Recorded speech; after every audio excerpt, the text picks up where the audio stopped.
The following is a conversation. It has the features of any conversation, such as imperfectly expressed thoughts, ill-considered opinions, and the notions of several sleep-deprived brains. Try not to get your stethoscope in a twist about it. On today's show, we're talking about an emerging trend in medicine called social prescribing with special guest, journalist Julia Hotz. But first, when this show comes out, it will be both the University of Iowa's spring break and match week, when M4s find out if and where they will go on to residency programs around the country. I think of it like, you know, you've led a long and difficult life, and now you're standing in line at the pearly gates. You're dead for a week. And on the first day of the week, you find out if you're going to purgatory. On the last day, you get to the pearly gates and find out if you're going to go to heaven or hell. How's my analogy? Good enough. Sure. Yeah, I think that works. Yeah. I think it checks out. I do think there is like, we could have many a story written of just like that week. Why make people wait for 5 days from when finding out if to finding out where? It's one of those things where I'm confident there's a reason. It's just not really well shared. I mean, it is soap. Because there's the soap thing. There's the supplemental offer and acceptance program, which used to be called the scramble, which basically is like, okay, you didn't match. Now you have to, you know, reach out and find the empty slots and apply for those, and hopefully somebody will say yes to you. But I can accept that we need a few days for the soap. Not really, because they just want match day to be like at a party for the schools, but really they should be able to tell me right now, you can soap without match day. But what I cannot accept is that an algorithm tells us the answer within an hour. You That's can run also the program, crazy. Is the and we 2 have to weeks wait between submitting your match list and even the week of purgatory. Yeah, I feel like there's a reason. Like there's a lot of I think it's like path dependence. monitoring I think it's just because we've already and like done it. figuring it out. Hey, Dave, ever heard of marketing? You gotta build the hype. I don't know. I'm not a marketer. Like I've never worked at a company. This but it feels like they're building hype, right? I will say, speaking of building hype, I went to my best friend's match day and we treated it like it was her bachelorette party. We like made big like posters of her face. We all wore matching white coats. Yes. I like this idea. We were kindly asked to like keep it down and be a little bit more chill. But I think, you know, we should be reinventing match day as like the both purgatory, the worst and, you know, most painful like weight of your life, and also like the beginning of a journey, maybe. I think like once you marriage. get to match day itself, it's cool. Yeah. Because everybody either knows that they're in trouble or they've most everybody else has accepted their, you know, their situation. You know, now they're going to go off to residence. I've had a few extra years though to ruminate upon match day in and of itself, and while it used to seem like a wildly exciting thing for me, it becomes more anxiety producing the closer I get. The closer I get, the more I actually feel like, oh, that actually seems terrifying, and I am afraid of, like, I already hate opening gifts in front of people. Like, that's like a thing. I don't know if you guys feel this way. Like, opening gifts in front of people, I feel like I have to perform. I feel like I'm gonna have to like perform upon opening. I am so grateful we are not one of those schools that makes you open your envelope on stage with a microphone right in front of you. Julia, did your friend have to do that? She did it. That sounds horrible, Riley. Yeah. Right? This was more like everybody's kind of in this big room together and you're checking it at the same time. Yeah, that's the situation here. It feels more like organized chaos that I would hide in. I think what we do now is a little out of date, because by the time that envelope gets to you, you've probably gotten the email that says, where are you? I'm not convinced I won't just open the email. So some people hold off, and some people. I'm going to be honest with you. I will be doing this in 1 year from this week, I suppose. Yeah. I am already planning an away rotation during that time, because I don't want to. The performance. I don't want it. I don't want to perform life. I don't. You're not performing, but you only But I will do it. Like trust me. Like I may hate performance, but sometimes I like attention. I don't know. Maybe that's wrong of me to say. Maybe I don't even celebrate my birthday. I just want the moment after 8 years. Attention. I think I got to have all my moments. That's fair. I've been saying that for years. I will come support you.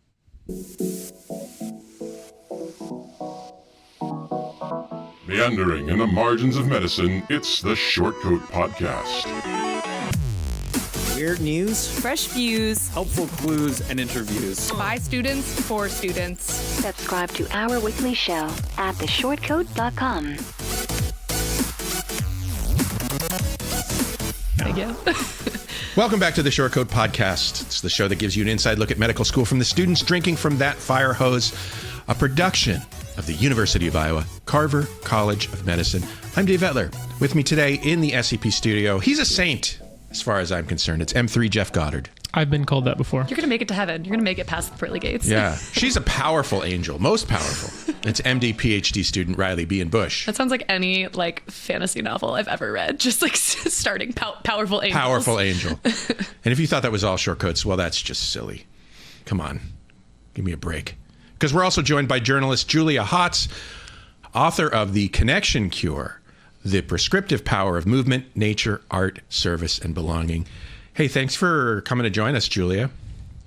Thanks for having me on the longest running medical school podcast. This is so cool to be here. Thank you for pointing that out. I read that. I was psyched. And I'm so excited to talk to you all about social prescribing. I think it's going to be right up your alley based on this lovely little social connection bit we just had. Short codes, if today's episode activates a long dormant memory or gives you a sudden urge to start a new life as a lighthouse keeper, or even just makes you think or feel anything, I insist that you visit theshortcode.com/tell us. It's actually a new law passed by the Trump administration. We demand your strangest thoughts, your most bewildering hot takes, your conspiracy theories about why bananas are so unnervingly convenient to hold. The more I hear from you, the more the show becomes what you want it to be. Thank you very much for your adherence to this law. Okay.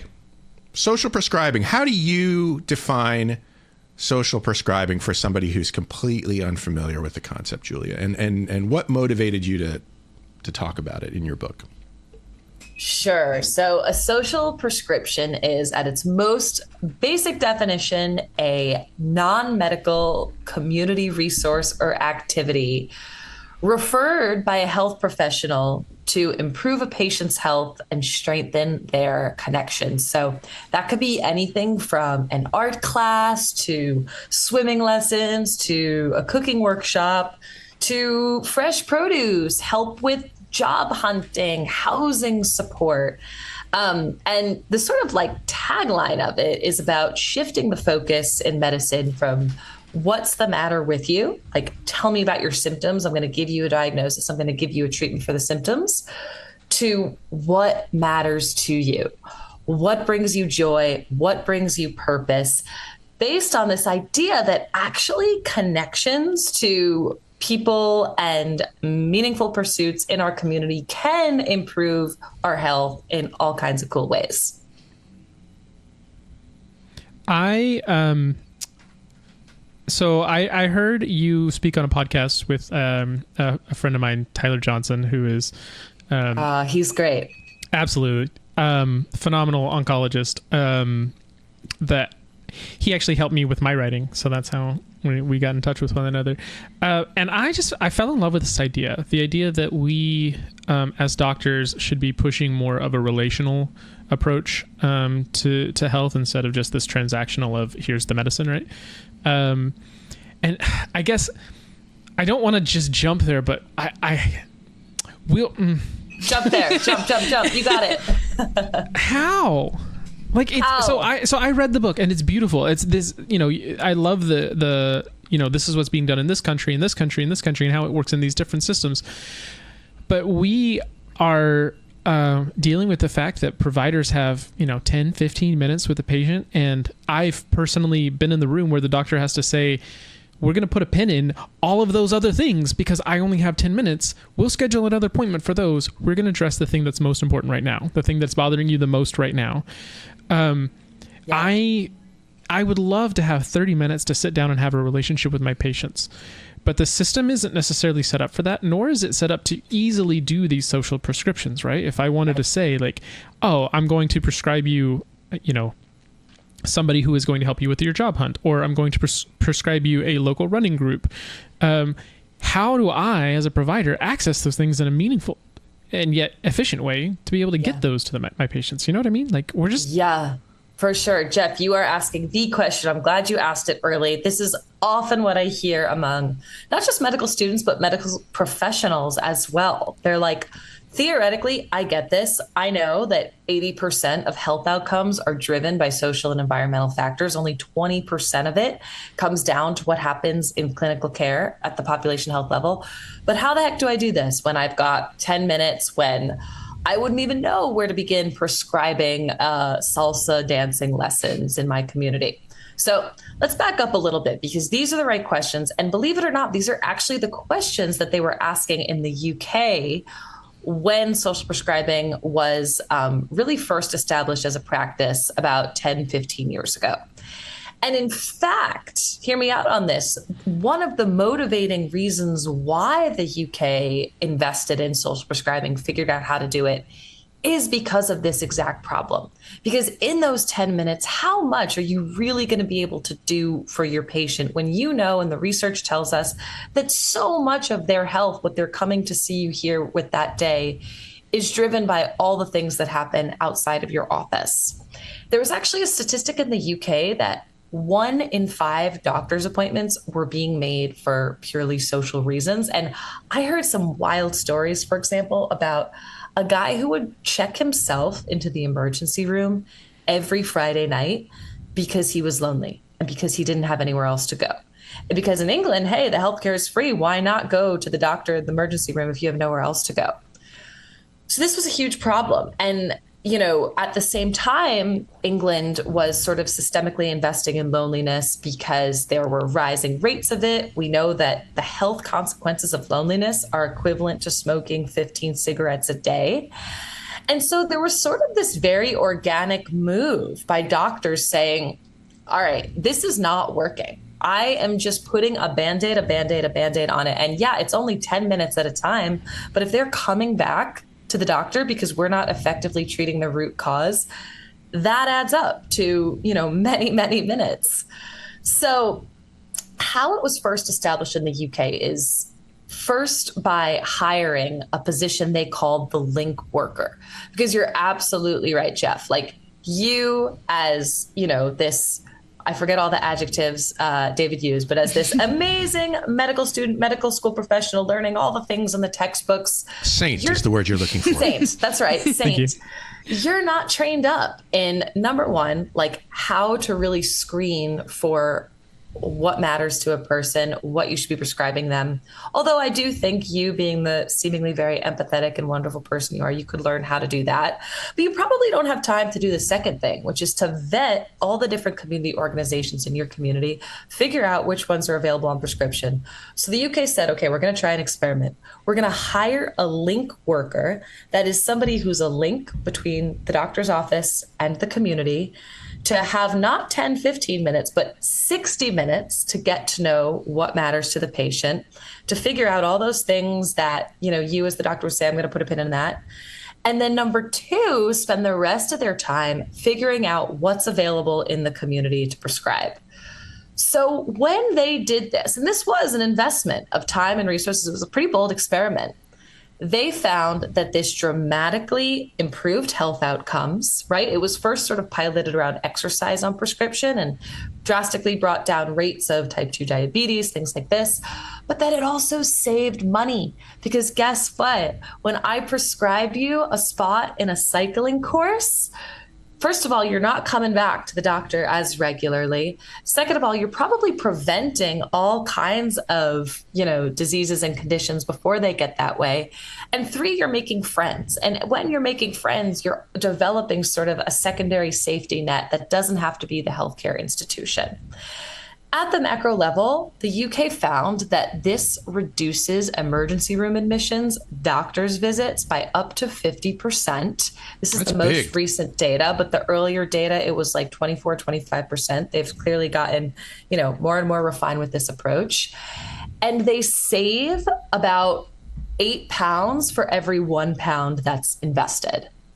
So that's the UK story. I'll pause there, but I want to hear from you all about how we can make this work in the US. Because spoiler alert, it is starting to crop up.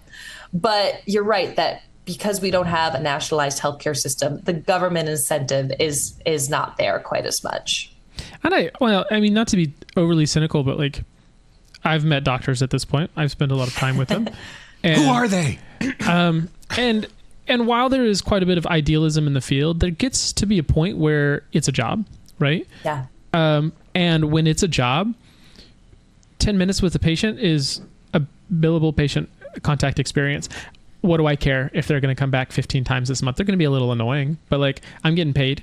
You know, it's not really cutting into my bottom line because at the same time, I'm getting paid every single time they come in, right? And in a lot of cases, you're getting paid more if they come back. Yeah. And I'm not getting paid to fix the problem. I'm getting paid to show up and do my job. And you know what?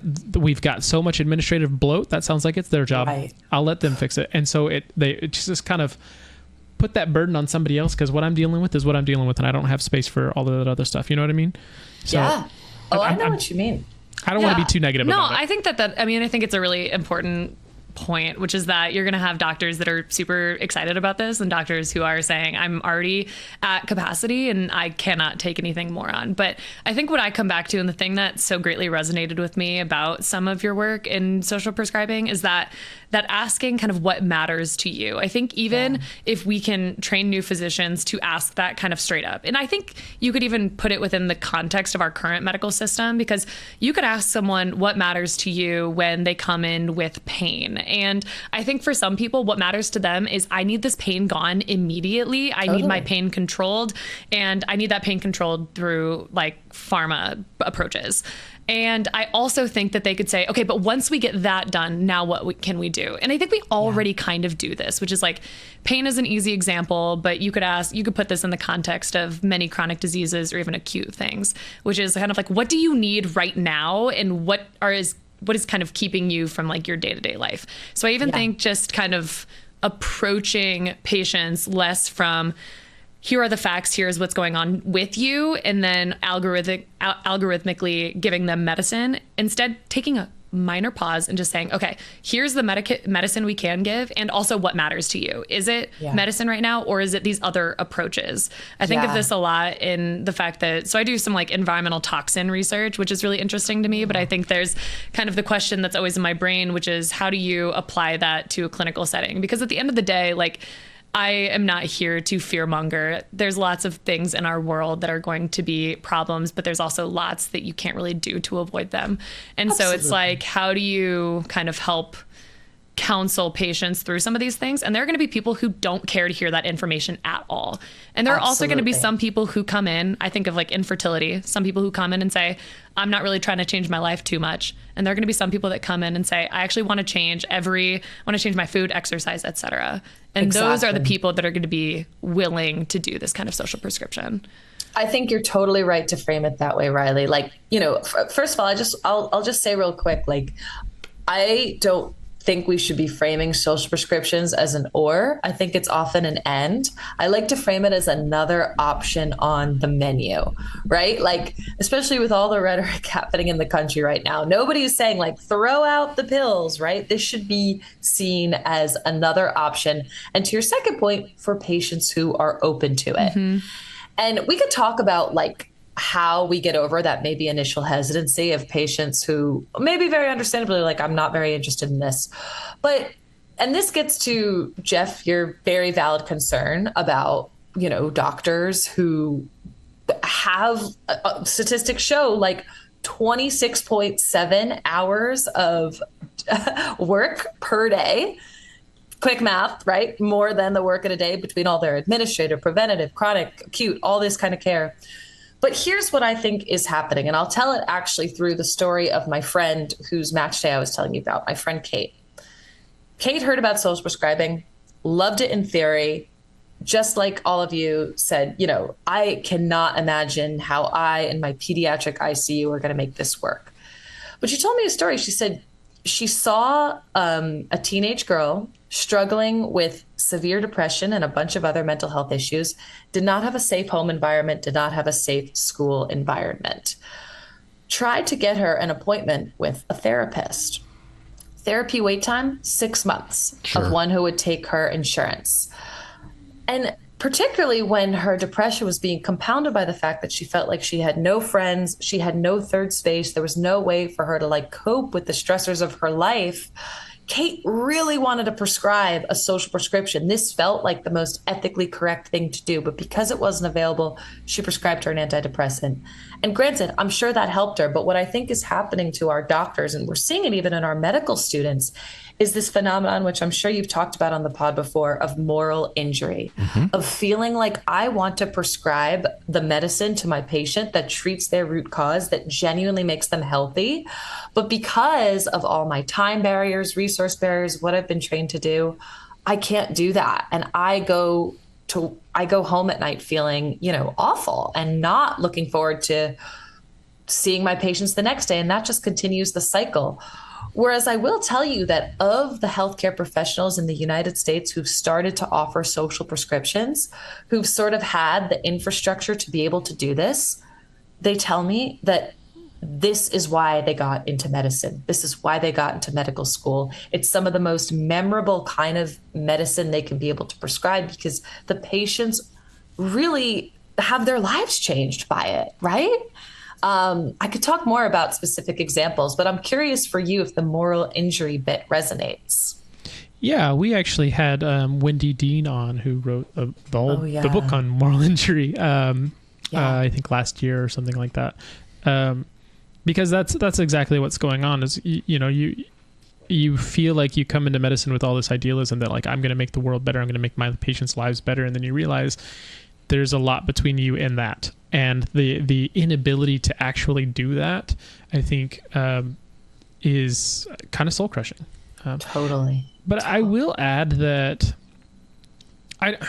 obviously there's never been a bunch of evil gremlins in a back room somewhere saying like, how can we design medicine to be miserable for everybody? Totally. That's like, that has never been the goal, right?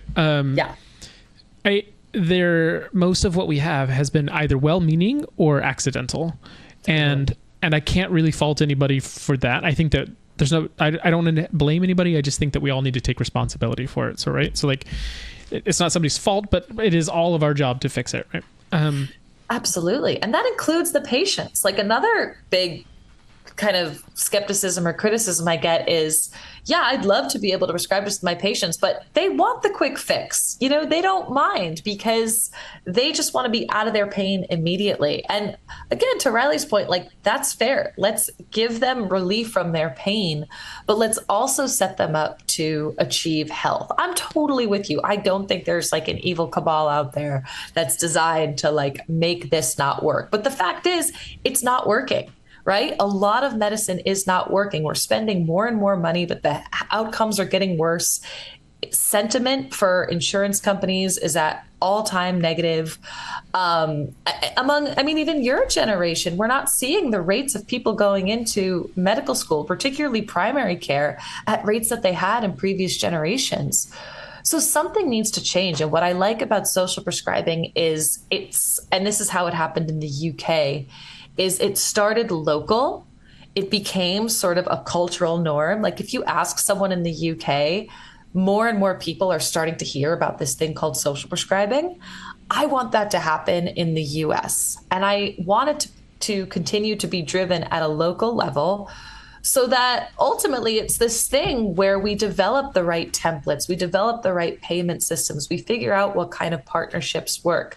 And that is what's happening in the US. There's a great collective of doctors called Social Prescribing USA who are, basically like my friend Kate, who said, I want to learn how to do this for my patients. I'm going to try a pilot. What worked for you? How did you get funding for this? How did you think about the link worker role? They're asking these kinds of questions in real time because they believe that the system isn't working and that it can be better.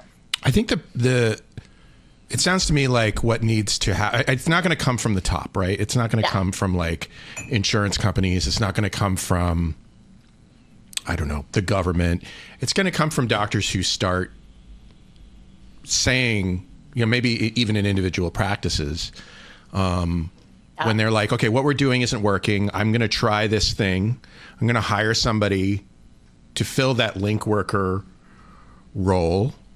and we're going to see what happens. And assuming that what happens is positive, they will start evangelizing about that.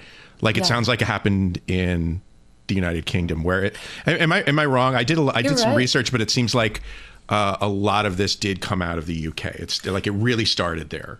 It really started it's there. It's happening elsewhere, but I think it came from that place. It came from that place. You're absolutely right. That's exactly how it happened. There's also a really cool story of these like badass medical students getting it implemented, which we'll put a pin in that because that's a great story. But to your question, Dave, like I think you're right. It's going to mostly happen at the local level. However, I will say that in the United States right now, if you're an older person in Newark, New Jersey, and your coverage is through Medicare, you may be eligible to get up to 6 months of art prescriptions filled, covered by the insurer, for the same reason that more and more insurers are starting to invest in gym memberships, for example. This is seen as an investment in preventative health that could actually lower costs down the line. And because we're seeing some similar data around arts and health, I do think that precedent is being set for arts prescriptions as well. And it's great because this also creates a stream of revenue to the arts organizations that are participating that we know are so valuable for our health, but, until now have never really been connected to healthcare. So that's one example. It's also happening, like we said, through local partnerships. Cleveland Clinic, for example, has a partnership with Holden Arboretum. At the VA in Columbus, Ohio, there's a partnership to actually prescribe phone calls with volunteers to veterans who are lonely. And to the question about the link worker role, there's a really interesting program called Health Leads that was started at Boston Medical Center back in the 90s. And this was really more focused on things like job support and finding groceries. But it was basically this idea that hospitals and medical centers and therapy offices have help desks staffed by student volunteers who are maybe interested in pursuing like a medical profession, who then help with sort of the administrative stuff of, okay, you're coming to this therapy session because you're depressed and anxious, but part of that is being compounded by the fact that you can't afford your groceries. So I'm going to look up in the area what food pantries are available. Or you lost your job, same thing. Or, you just moved to the US and you need language lessons. Things that students, back to our earlier conversation, are really, really good, technically adept. Don't think it's a sustainable solution necessarily. Like, I'm very big on paying students for the work that they do. But just to show that there have been models like this before, and they found, much like in the UK, that offices that had health leads desks actually reduced the time that frontline clinicians had to spend on non-medical sort of administrative based things like food and housing. So it is possible. You gave some good examples of like bigger programs kind of implementing implementing social prescribing, which I think is really cool. I can imagine, though, that the clinics that are most impactful at doing the social prescribing are actually the ones that are more like concierge medicine, people who are basically doing medicine outside of our traditional medical system. And these are often places that are not taking insurance. They're taking some sort of subscription and or just like single payer paths. And I think oftentimes we think of them as for the wealthy, but I do think there are concierge clinics that are doing it more so kind of on a subscription family-based model. Either way, I think there are clinics doing it outside of our traditional medical system that are going to have more time with patients, more ability to create these connections within the community to actually make sure their patients are getting access, which I think is really cool that it can be done outside the system. I do think that like major question is how do we get it in the system? And it's a question I think about frequently as a person who wants a lot of time with patients, wants to be able to counsel and give them what they need, whether that be through arts, through exercise, through movement, through socialization. Yeah. And so I spend a lot of time thinking, how can I actually put this into the traditional medical system? Because ultimately going outside of the system is just not going to be accessible for a good chunk of America. Go ahead. I love the idea of, Dave brought up that this positive deviance idea, the idea that we're going to see individual clinics doing this well, and then it's going to build up from there, right? Yeah. And we're just positive deviance. I feel like I like that. It's one of my favorites. I've never heard that. So you find somebody who is doing something different than everybody else, and the results are better, and then you replicate that. Don't reinvent the wheel. Find who's doing it best and scale that, right? And that seems to be the model that worked well in the UK and what is starting to go here. And I love it. I do appreciate the idea that we can have both concierge medicine or even capitated systems that are more accessible to people. My thought is, my concern is, humans have evolved to not waste energy. We want the least amount of input for the right output, right? Somehow we've convinced patients that showing up every year or every 6 months is a good input per output, right? Like it's like the return on pretty much investment all that's needed is significant. Yeah. But they believe if they show up to the doctor every 6 months that their health will be better. That's a good thing. I want them to believe that. Yeah. If that's true, but I can also appreciate that having worked with patients, like I get the reason why they want the pill right now is because, doc, frankly, I don't have time to go do 150 hours a week of moderate exercise. I don't. So totally. Yeah, give me that hypertensive medication that's gonna help, or give me the Ozempic or whatever. Not because they're not bad people. The system has just made it very difficult for all of us to find the time to do those other things. And so I guess my thought, because like I'm definitely skeptical of an insurance company that is giving you gym memberships, because I know the people that go to the gym, like I have seen research suggesting, and I don't know if this is always the case, but the people that benefits are the ones that were going to go to the gym anyway, but now they get to do it for free, right? And so I think about the same thing with art. Like, is this benefiting people that genuinely need it? Or is it benefiting people that were going to go anyway and now they get it for free? I don't know. Well, maybe the thing to do is to find the thing that person actually kind of does want to do. Yeah, that's exactly it. Or not say, hey, okay, yeah, I know you don't give a shit about art, but go paint a picture. I mean, or the most, in some ways, socialist approach would just be like, remove the barrier to getting food, remove the barrier to childcare, and remove that kind of need to stress about the normal stressors in life. And I do think that, to Jeff's point, there's a lot of people that are just so bogged down by the daily money in, money out, childcare, where's it going, how are we paying for it, all those things that ultimately people, similarly to how doctors don't have capacity, people don't have capacity to take those additional steps. Maybe all they have capacity for is a pill in the morning and a pill at night. And that's what's tough and can feel so soul-sucking, which is like, we're talking about the system of medicine, but really we mean the system of the United States at large. Totally. You're so right. I mean, a lot of points to follow up on there. I think you're absolutely right to point out that people feel like they don't have a lot of time. I mean, that's the number one thing. Just as doctors feel like they don't have a lot of time, people don't as well. And that was the case. I'll tell you a real story of someone in the United States who received a social prescription. Her name was Heather, 25 years old, living in Rutland, Vermont, working 3 jobs, was a caregiver for her grandma, was kind of the primary breadwinner for her parents, sort of is, to your point, Riley, this picture of somebody who the systems of the United States are not really working for. Starts to get insomnia, stress-induced chest tightness, panic attacks. That being said, to your point, Dave, always loved to be outside. You ask her what matters to her. What were the things she loved to do as a kid that make her feel like the most herself? What are the things that if she had 2 more hours of the week, she would spend it doing? It's spending time in nature. I mean, I saw the way she lit up when she was telling these, tourists about where are the best places to hike in Vermont. Anyway, so she goes to the doctor and she has this very helpful consultation where the doctor says, Heather, I think you might be stressed.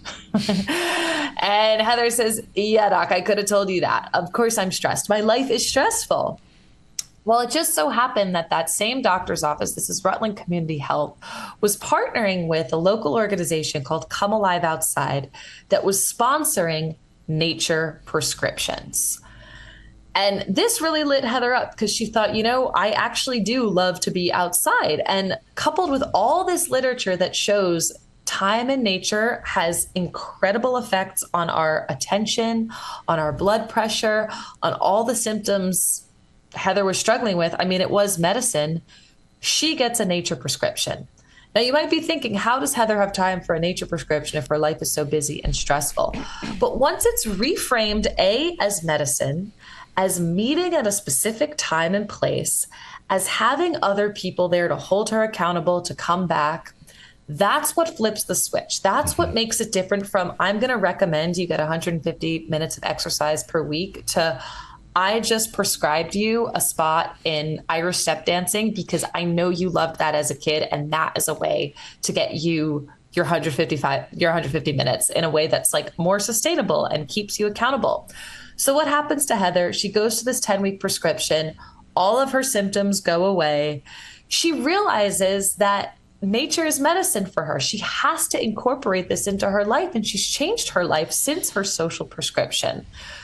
Now, this is, again, I don't want to like wave a magic wand and say, let's just make that the case everywhere, because there were a lot of factors in place that made it possible. She had a local partnership, insurance covering it, transportation covering it. That's a huge barrier.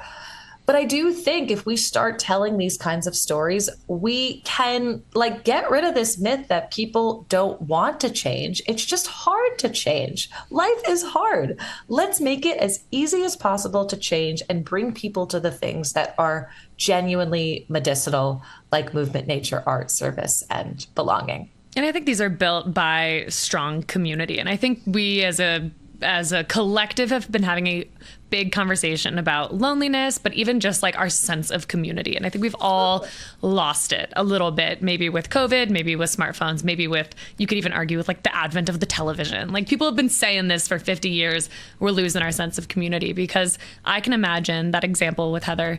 She would have needed community members to step in, to provide transportation, to join the nature program, to provide care maybe for her grandmother. Like if you don't have those people, and I think in my personal life, how do I build a village that I so greatly depend on as a person who is like a recovering, I can do everything myself kind of person.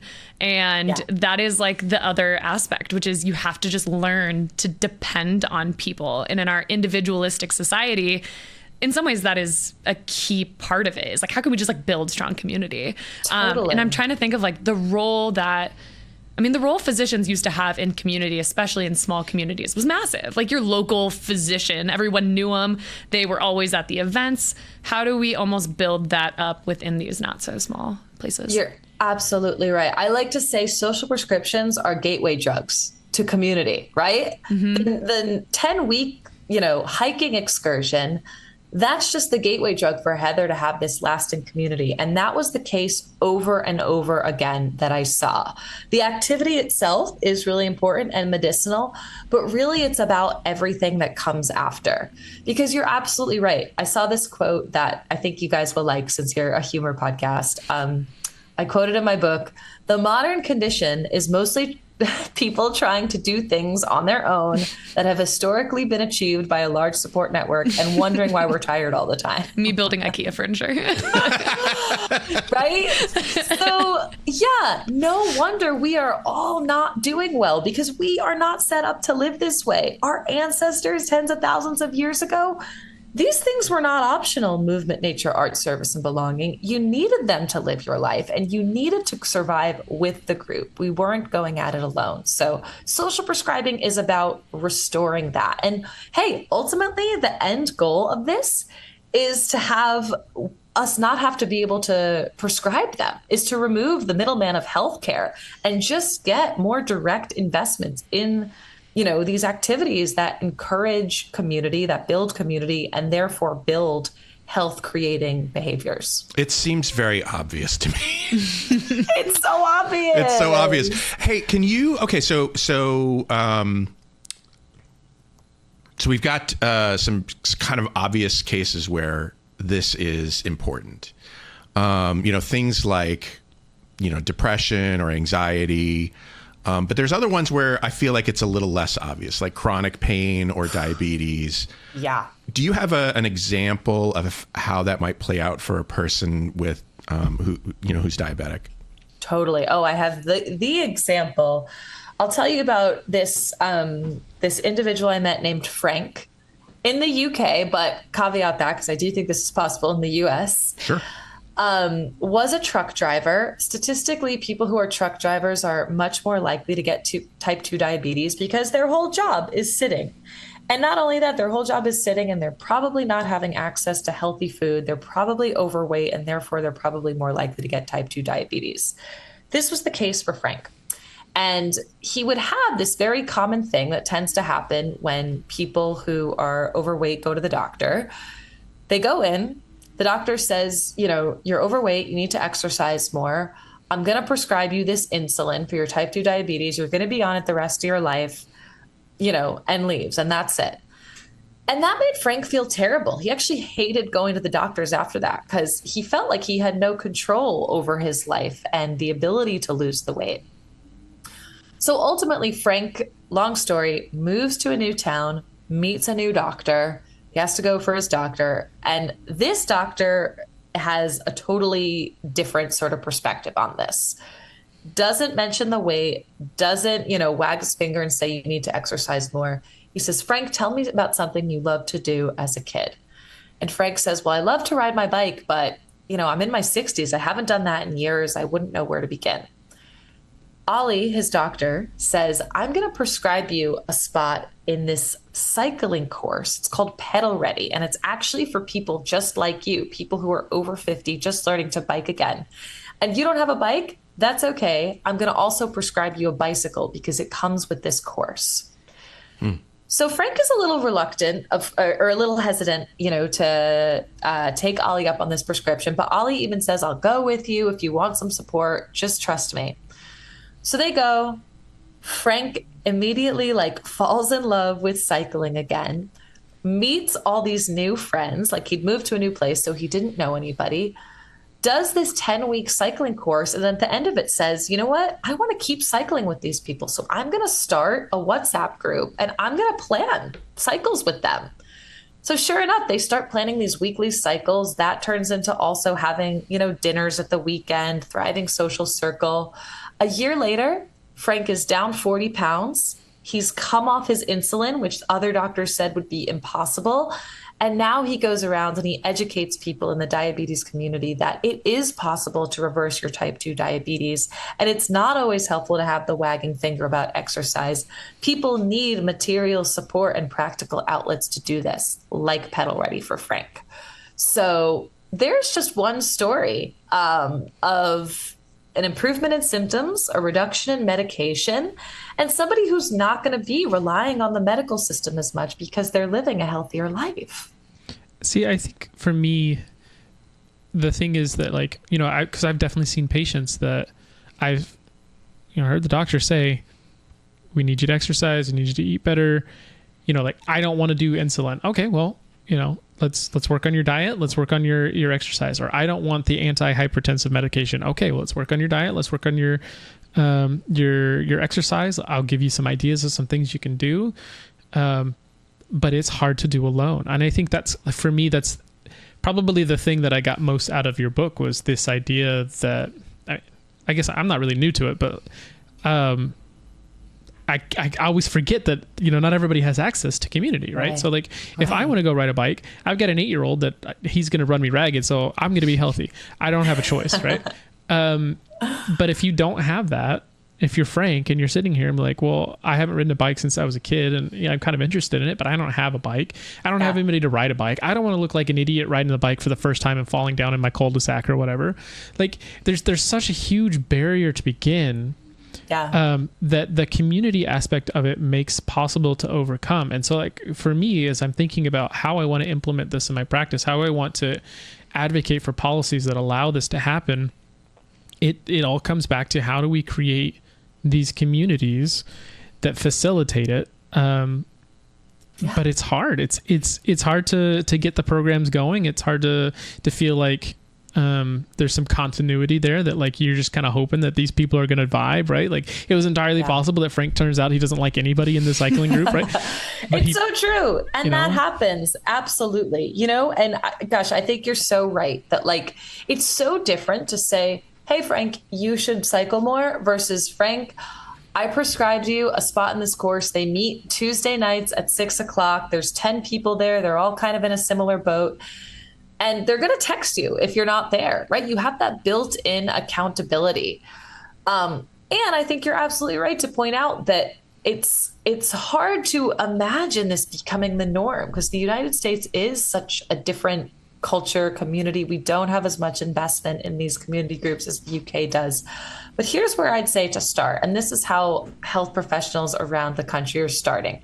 Just as we in social prescribing, encourage the patients to reflect on what matters to them, encourage healthcare professionals in their community to take a look around and say, what matters here? Like, what is one group that has some kind of offering, involves one of these 5 elements, movement, nature, art, service, or belonging?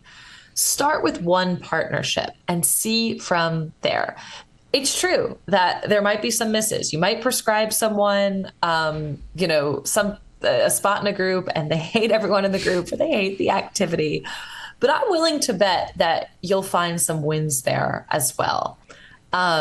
That's one idea. Another is a great model that's been replicated not only nationally, but internationally in 500 chapters in the world is this program called Walk with a Doc. Have you heard of it? Mm-mm. I heard of it from your book. Oh, nice. That was a quiz. You passed, Jeff. No, Walk with the Doc is this program that was started in 2005 by this cardiologist, Dr. David Sadkier, who,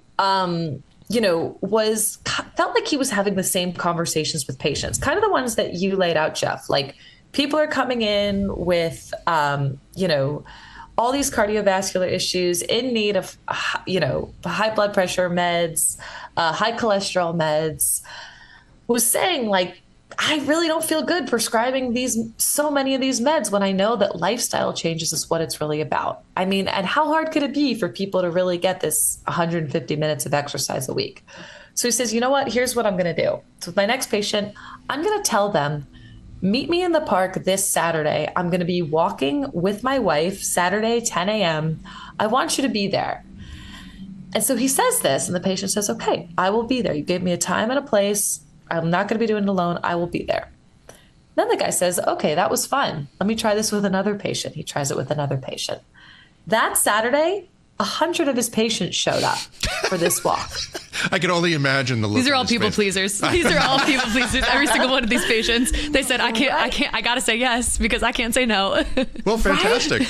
Right? Unbelievable. 100 people. And granted, probably some of them like brought their partner, maybe brought a friend, whatever. But the point is there was this group that met that Saturday and then said, let's meet again the next Saturday with the doctor. Kept doing it. Template spread to other doctors. And now Walk with a Doc is an international organization where doctors all around the country and world are leading these Saturday walks. 30 minutes to an hour of walking plus a mini lesson on health at the beginning. Like the day I was there when I Walked with the Doc, it was about like sudden cardiac arrest, something I had no idea what that was. And doesn't sound good. Doesn't sound good. But the whole point is like, and by walking in community and getting outside, you're slowly building the habits to help prevent that. So again, I know it's a tall ask for doctors to give up their Saturday mornings. But if they're going to be doing it anyway, why not? So I would push back on. So this is my curmudgeonly old man coming out. Ready? Go for it. It has to. I think TV actually brought us together in some ways when there were only like 2 channels and you get to work the next day and like 50% of the country saw I Love Lucy last night. Yeah, you're standing like, by the water cooler. Yeah. It's like very classic 1950s. Yeah, because we all experience the same thing. We can all really actually share this, right? Mm-hmm.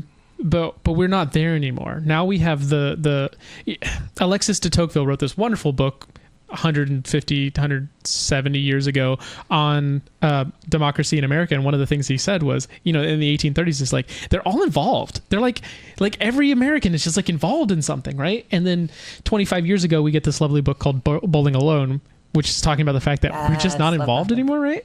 Well, it's like a high school. Like when you're in high school, I feel like every high schooler has the version in their head of like, you wake up at 6 a.m., you've got class or club or something. You then go to school. Then you've got class or club number 2 after. And it's like you kind of build this in high school and then you lose it. Well, even in college, like you can do that, right? Because the clubs are kind of built into the program. But like or you're living in our in a society, dorm where you have a community. Yeah.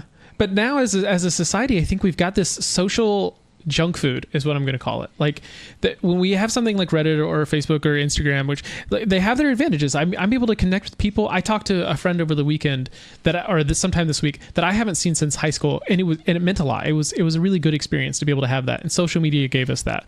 But social media also allows me to pretend to have a social, like get a little bit of the fix without all of the real benefits. And frankly, some of the costs, but the real benefits of community.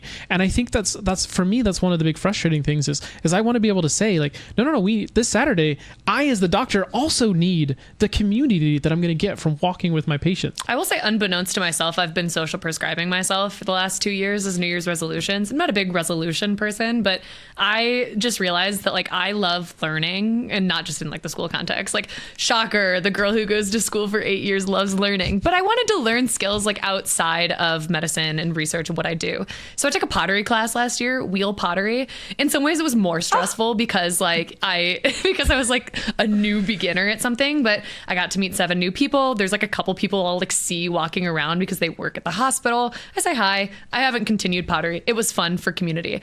I'm now taking tennis lessons because again, I wanted to like actually know how to play tennis because I can't just play pickleball. I got to know all the paddle sports. And so now I'm taking tennis. And I have realized that like, okay, accountability, I got to be a place at a given time.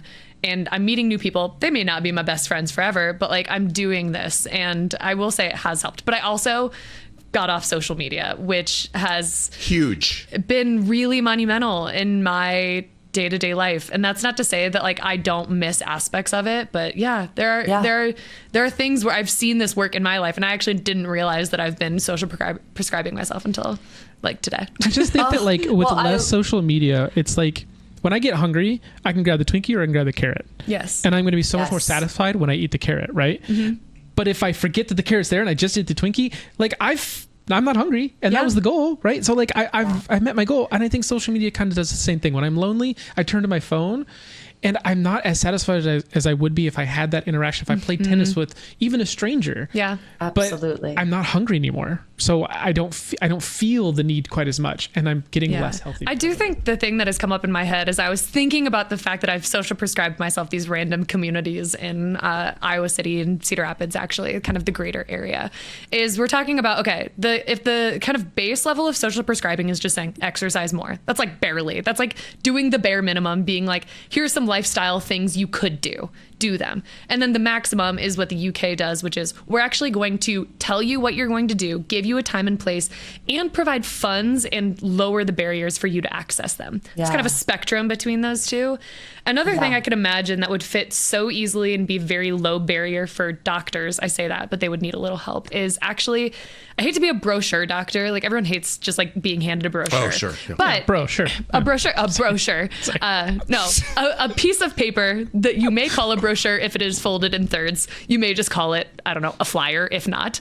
Either way, I can imagine someone putting together something in our greater area, which is every single program, how much it is, and how to access it, when they're available, where to go to actually sign up for them. Like I think of tennis, like there's like 5 tennis classes.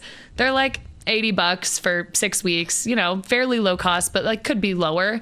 And just having all of these things in the 5 areas that you've talked about, like Riley, social belonging. And so it's great. I can imagine as a patient, you'd be like, oh, I kind of want some art. Here are the art classes I could take from lowest barrier to highest barrier. You're setting me up perfectly to make this closing remark of this exists. Come to my book website, socialprescribing.co. It's a directory, a crowdsourced directory of free or donation-based activities that you could prescribe yourself in these 5 areas, because you're absolutely right. It's going to start with us doing these things that we're advocating, right? We should be talking about social prescribing the way we talk about mindfulness. And to your point, Jeff, like, let's go eat the carrots. We know that the carrots are going to nourish us. So let's prescribe ourselves real things that help us leave our homes, interact with people, do things we've never done before, sort of reactivate our inner children and get connected again. That's what this is all about. I love that. I can't imagine that there's any downsides to any of this. I love it. I agree. Thanks for coming today, Julia. I appreciate it. Thank you so much. This was so fun. I wish I didn't have to go, but I love talking to you all. Let's stay in touch. Let's build the socialprescribing.co for Iowa, right? And maybe we can have you come back in a while and sort of talk about progress that you've seen. Yeah. Ooh, an update. Okay, we're holding ourselves accountable. We're prescribing ourselves a part 2. Nice. Julia Hotz is the author of The Connection Cure, The Prescriptive Power of Movement, Nature, Art, Service, and Belonging. Julia, you mentioned your website. Say it one more time. It's socialprescribing.co. Fantastic. Jeff, thanks for putting together today's show for us. It was a pleasure. And what kind of social blunder would it be if I didn't thank you, Shortcoats, for making us a part of your week? If you're new here and you like what you heard today, follow the show wherever fine podcasts are available. The show is made possible by a generous donation by Carver College of Medicine, student government, and ongoing support from the Writing and Humanities program. Our music is by Dr. Vox and Catmosphere. I'm Dave Etler saying don't let the bastards get you down. Talk to you in 1 week.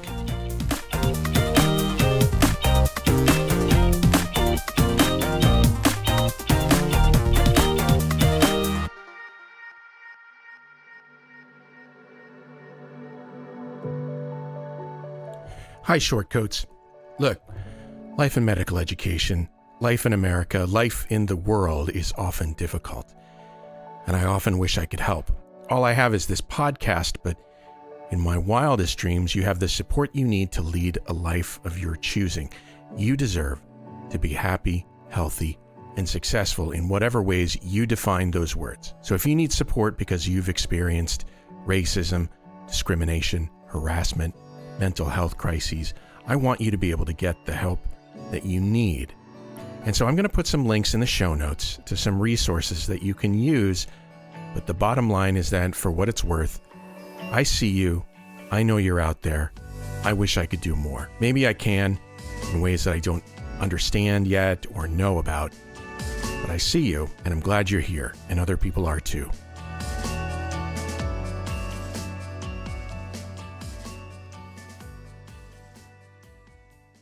This Shortcode podcast is a proud member of the MedEd Media Network. Inspiration, information, and guidance on your journey to medical school and beyond at mededmedia.com.